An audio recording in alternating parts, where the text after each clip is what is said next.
안녕하세요. 여러분, 고지의무라는 말 많이 들어보셨죠? 보험 계약을 체결하기 전에 보험사가 물어보는 내용에 대해서 사실대로 이를 알려야 될 의무가 바로 고지의무입니다. 이런 고지의무를 위반하게 되면 보험 계약이 해지되거나 보험금이 부지급되는 결과를 초래하게 됩니다. 그래서 많은 분들이 이 고지의무에 대해서 유튜브나 블로그 아니면 다른 매체를 통해서 정보를 확인하고 있습니다. 그런데 이 고지의무 말고도 고지의무와 양대산맥을 잇고 있는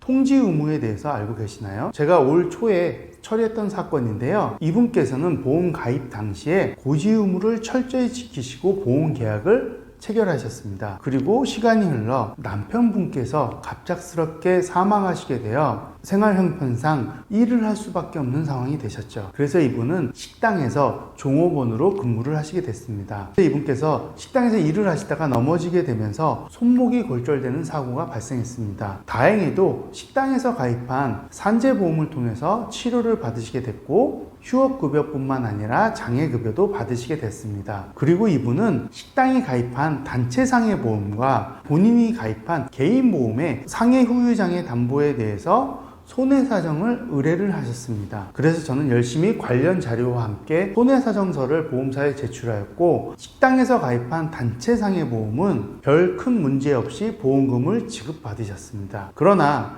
이분이 가입하셨던 개인보험은 어떻게 됐을까요? 이분께서는 아까 말씀드린 것처럼 가입 당시에는 주부로 가입을 하셨으나 사고 당시에는 식당에서 근무를 하고 있었기 때문에 직업이 변경이 되셨던 상태였습니다. 따라서 보험사는 직업급수에 대한 위험요율을 적용해서 비례보상을 통해서 보험금을 지급하였습니다. 이분이 받으셨어야 될 보험금은 1,000만 원이었으나 약 500만 원 정도만 받을 수 있던 상황이었던 것입니다. 만약 이분께서 건설 현장에서 근무를 하셨다가 사고가 나셨다고 한다면 약 3분의 1에 해당하는 300만 원을 지급받으셨을 겁니다. 물론 정확한 보험 요율에 대해서는 보험사를 통해 확인하셔야겠지만 대부분 이 직업급수에 대해서는 2분의 1 혹은 3분의 1로 비례보상이 되어 보험금이 지급된다는 것입니다. 그리고 이분한테는 보험회사가 보험료에 대해서 앞으로 증액이 되고 그동안 납부하지 않았던 보험료에 대해서도 추징이 갈 수 있다는 통지를 하였습니다. 왜 이런 결과가 났을까요? 상법에서는 이 통지 의무에 대해서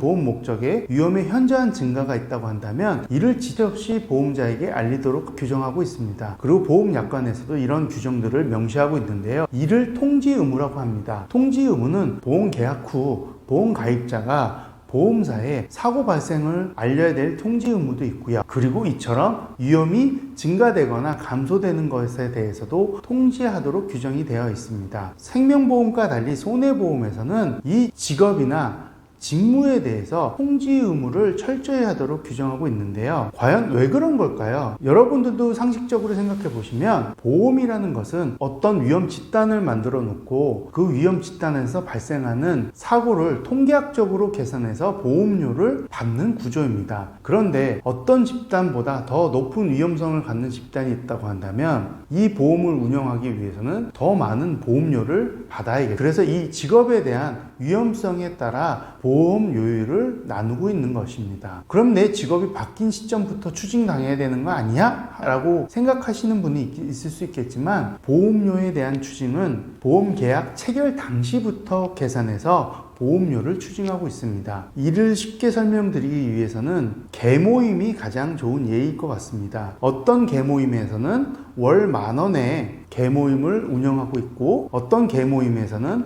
월 50,000원에 해당하는 계모임을 운영하고 있다고 가정해 보겠습니다. 10,000원에 해당하는 계모임에 가입하셨던 분이 10년이 지나 50,000원에 해당하는 계모임으로 변경을 하고 싶다고 한다면 이분께서는 개원들이 그동안 납부했던 50,000원에 해당하는 차액분 480만 원을 납부해야지만 이 계모임에 들어가실 수 있겠죠. 이처럼 보험회사가 추징하는 보험료의 추징금도 계약 당시 체결 시점부터 기산된다는 말입니다. 그리고 정말 중요한 부분인데요. 통지 의무를 위반하게 되면 아까와 같이 말씀드린 것처럼 비례보상되어 2분의 1이나 3분의 1 정도 수준으로 보험금을 수령할 수도 있지만 보험사는 이 통지 의무 위반을 알게 된 날로부터 1개월 이내에 그 보험 계약을 해지할 수도 있습니다. 따라서 고지 의무뿐만 아니라 이 통지 의무도 여러분 보험 계약에 큰 영향을 미칠 수 있다는 부분에 대해서는 유념해 두시고 보험 계약 후 위험이 증가하거나 감소하였다고 한다면 보험사에 통지하셔서 그 보험으로 보험사고 발생 시 정당하게 보험금을 수령하실 수 있습니다. 오늘도 이 정보가 여러분들께 유익한 정보가 되었길 바라며 앞으로도 더 좋은 정보로 찾아뵙겠습니다. 감사합니다.